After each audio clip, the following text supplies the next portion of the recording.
क्या आसमान खला से भी इसी तरह दिखाई देता है जैसा यहां जमीन से? अगर एक रोशन दिन हम ऊपर देखें तो हमें चमकदार रोशन आसमान दिखाई देता है। इसकी वजह वो हवा है जिसमें नजर ना आने वाले गैस के मॉलिक्यूल्स या सालमे होते हैं।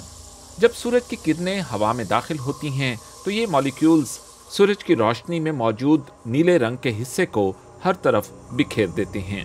ये फैली हुई रोशनी आसमान के नीले दिखाई देने का सबब बनती है, लेकिन ऐसा सिर्फ हमारे यानी जमीन पर रहने वालों के लिए होता है। बैनुल-अक़वामी खलाई स्टेशन ताहम हवा से ऊपर है।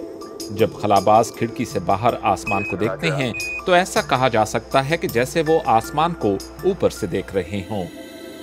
अगर आप सीधा जमीन की तरफ देखें तो आप इसकी सतह को असल हालत और खूबसूरत रंगों में देख सकते हैं। फिजा उफक पर महज एक बारीक लकीर की तरह दिखाई देती है। अगर आप जमीन से हटकर खला की तरफ देखेंगे तो आपको सियाह आसमान दिखेगा जिसमें सितारे चमकते दिखाई देंगे, लेकिन ये खला में सिर्फ छोटे छोटे चमकते नुक्ते दिखते हैं। रात के वक्त जमीन से भी आसमान सियाह ही दिखता है, ताहम हवा की वजह से सितारे टिमटिमाते दिखाई देते हैं। तुलुए आफ्ताब के वक्त उफक पर बहुत ही खूबसूरत रंग दिखाई देते हैं क्योंकि हवा की मुख्तलिफ सतहें रोशनी के मुख्तलिफ हिस्सों को फिल्टर कर देती हैं। इसके बरखिलाफ खला से सूरज की रोशनी सफेद ही नजर आती है। बाज़ औक़ात बादल हमारे आसमान को गहरा कर देते हैं। बादल जितने घने होंगे जमीन पर उतना ही अंधेरा बढ़ता जाएगा।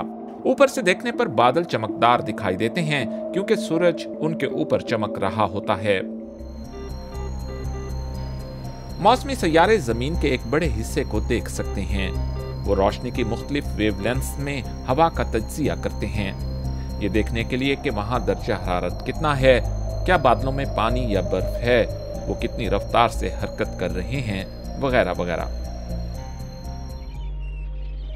इस तरह की मालूमात मौसम की पेशन गोई के लिए इस्तेमाल होती है और ये जानने के लिए कि आया कल आसमान हमें नीला दिखाई देगा या नहीं।